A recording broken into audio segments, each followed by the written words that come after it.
Yes, and start.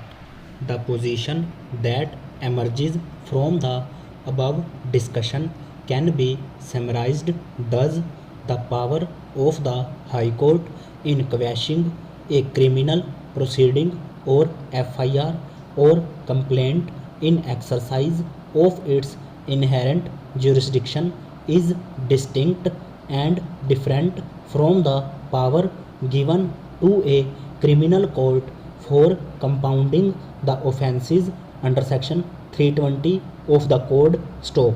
Inherent power is of wide plenitude with no statutory limitation, but it has to be exercised in the accord with the guideline engrafted in such power viz within bracket 1 small I to secure the ends of justice or bracket 2 small I to prevent abuse of the process of any court.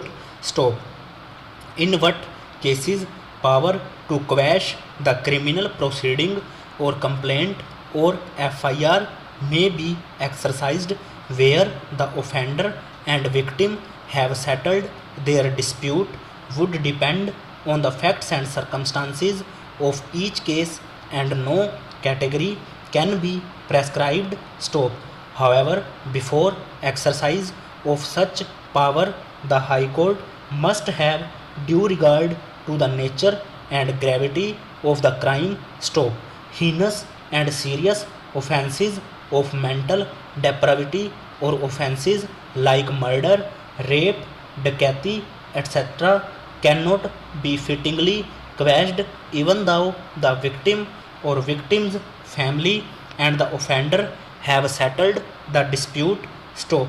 Such offences are not private in nature and have serious impact on society. Stop.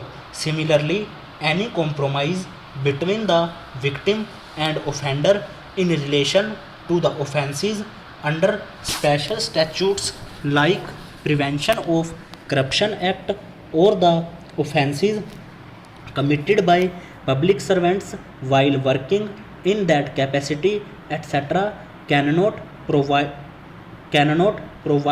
for any basis of quashing criminal proceedings involving such offences. Stop.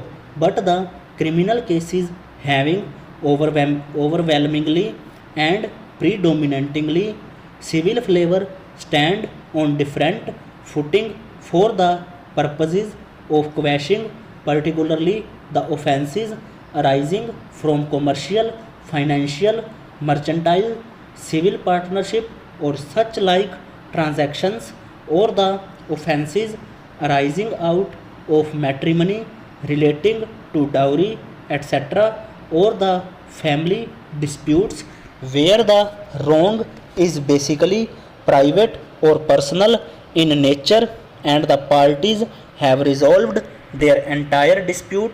Stop. In this category of cases, High Court may quash criminal proceedings if, in its view, because of the compromise between the offender and victim, the possibility of conviction is remote and bleak, and continuation of criminal case would put accused to great oppression and prejudice, and extreme injustice would be caused to him by not quashing the criminal case despite full and complete settlement and compromise with the victim. Stop. In other words, the High Court must consider whether it would be unfair or contrary to the interest of justice to continue with the criminal proceeding, or continuation of the criminal proceeding would tantamount to abuse of process of law despite settlement and compromise between the victim and wrongdoer. Stop. Over.